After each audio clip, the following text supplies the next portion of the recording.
We are concerned about the shortages and delays in testing that many states across the country are experiencing.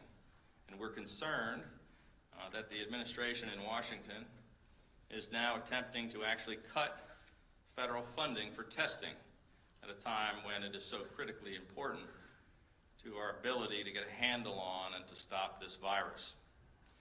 Today I led my 46th call just from the past few months with my fellow governors on the need for Congress to act quickly on additional relief for the states.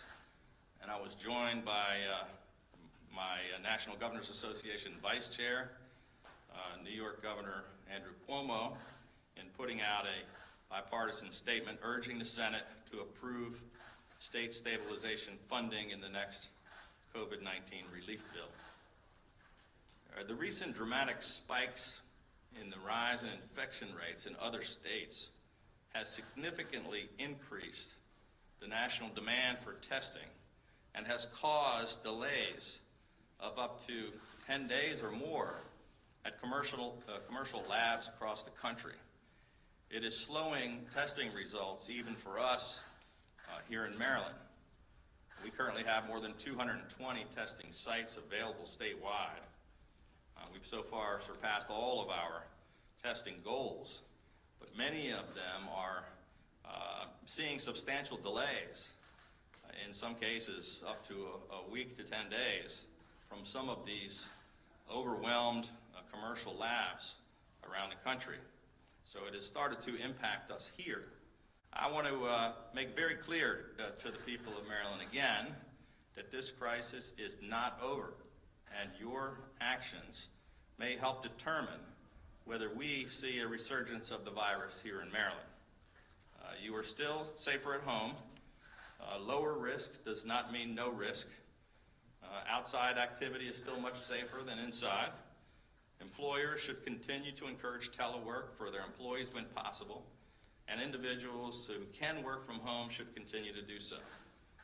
We still are advising that Marylanders should not use public transportation unless it's absolutely necessary.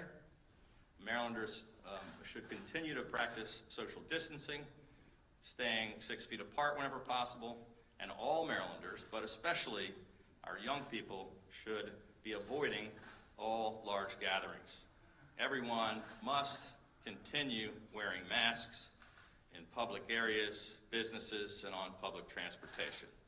If you do nothing else, this one act alone will help us significantly slow the spread of this virus. Only you can keep Maryland open for business by wearing masks and by continuing to follow the public health guidelines. It's really pretty simple. No shirt, no shoes, no mask, no service. It's really not that hard. Finally today, we want to cover an issue that is very important to so many people, and that's the plans for Maryland's public schools this fall. As I said last week, I think we would all like to see our children get back to school as soon as possible, but only if and when we can do so in a way that keeps our students and our teachers safe. Since putting out their recovery plan for education back in May, Dr. Karen Salmon, the State Superintendent of Schools, and the Maryland State Department of Education has met with county boards of education, local school superintendents, teachers, parents, and other key stakeholders to collaborate on safe and effective recovery plans for our Maryland public schools. Several counties have already submitted and announced their proposed plans. Other jurisdictions are continuing to work to finalize theirs in order to meet the August 14 deadline. And I know that people are anxious to get these final decisions, but it's absolutely critical that rather than rushing, that we get this right for our communities, for our teachers, and especially for each and every one of our children here in Maryland.